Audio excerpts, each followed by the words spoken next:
swiftly. And I've been using most recently there's a company called Conformis, which is becoming quite well known for doing this sort of technology, combined, if necessary, with custom-made knee replacements. So then we're looking at changing the implant itself, and specifically looking at the issues with off-the-shelf implants versus an implant that is specifically the right size and shape for your particular patient. In the operating theatre, if I'm doing a, in inverted commas, standard knee replacement, I will open up the knee and then do measurements and calculate the size of the implant that's needed.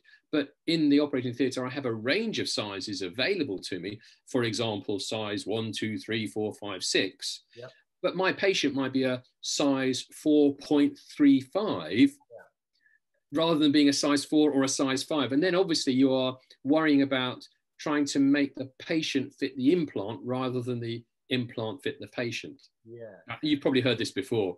Yeah, I have. And again, correct me if I'm wrong in my understanding here, but how I've come to understand it is, like you say, if you have a patient who, let's say, is a perfect size 4 and you have a size 4 prosthesis, then great, there's a good match. But as you say, if they're a 4.3 and you've only got either the 4 or the 5, yes, there's going to be a mismatch between that prosthesis and the bone that it's sitting on, and there can sometimes be like a little overshelf or overhang or underhang, or undersizing. And the theory is that can sometimes be a source of soft tissue irritation after the knee replacement. Maybe that's why it doesn't feel quite right. Maybe it's why it's prolonged bit of inflammation. It doesn't.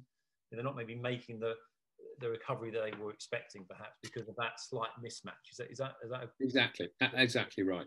And so, if it's feasible to get an implant that is exactly the right size and shape for a patient, logic to me would suggest that that's going to be better for the patient. Yeah. And in fact, this Conformis knee replacement, it's been around now long enough that we can see the early outcomes on our national joint registry data.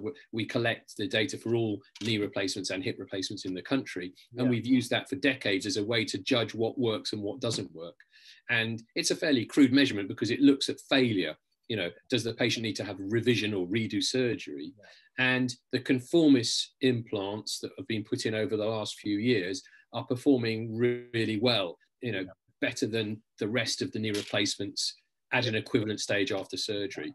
So there's a justification there. Yeah.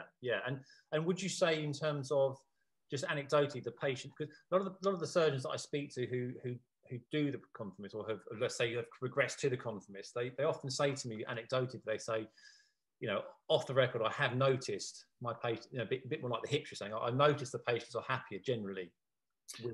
I've seen a difference, I have to say. It's difficult to quantify and to prove. It comes back to this discussion we had before about that 5 to 10% of dissatisfied patients. Time will tell, but for me the early indicators are that maybe using something like custom knee replacement with patient-specific alignment of that implant, using 3D printed jigs, is a fairly low-tech, believe it or not, simple, not very expensive way of trying to improve outcomes. And that's why I've focused on that rather than at this stage investigating the option of robotic surgery. That's not to say I wouldn't be interested in looking for that method perhaps in the future.